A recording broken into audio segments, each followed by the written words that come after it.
There is nothing from human experience that can let us believe that something came from nothing. Look at everything around you. Where did it all come from? Imagine if we're traveling through the natural surroundings of the beautiful desert and we stumble across this mobile phone just lying there on the sand, and you ask yourself where it came from. Someone tells you, take a look at the basic components of this mobile phone.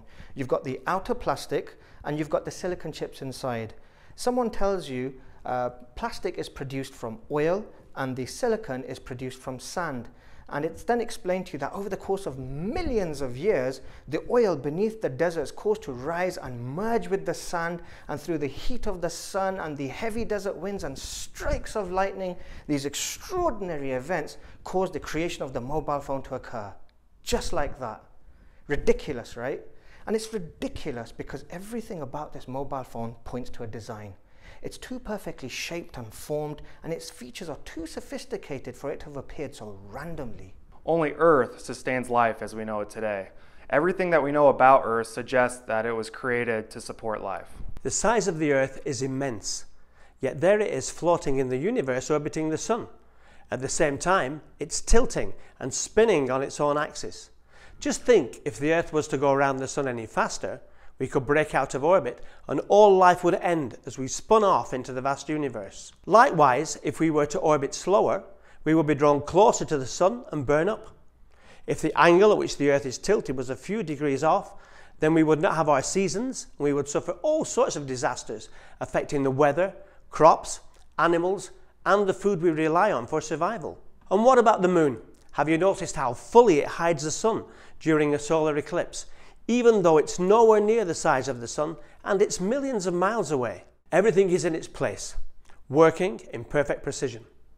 Can you imagine what levels of calculations are required to achieve this level of precision?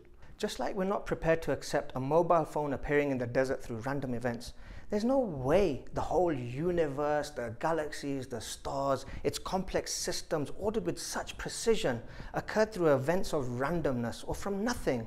And the same can be said about the existence of human beings. And this brings me to something that God says in his final revelation, where he says, "Were they created by nothing? Or were they themselves the creators? Or were they the creators of the heavens and the earth?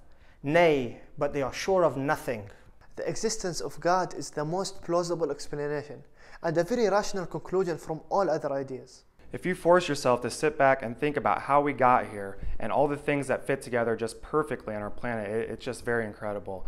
Just our atmosphere alone, the reason we can breathe is because the nitrogen and the carbon dioxide and the oxygen just fit together perfectly. All the things from all the different landscapes, from the mountains to the jungles, to the deserts, to the oceans, all the different kinds of animals and different kinds of fish.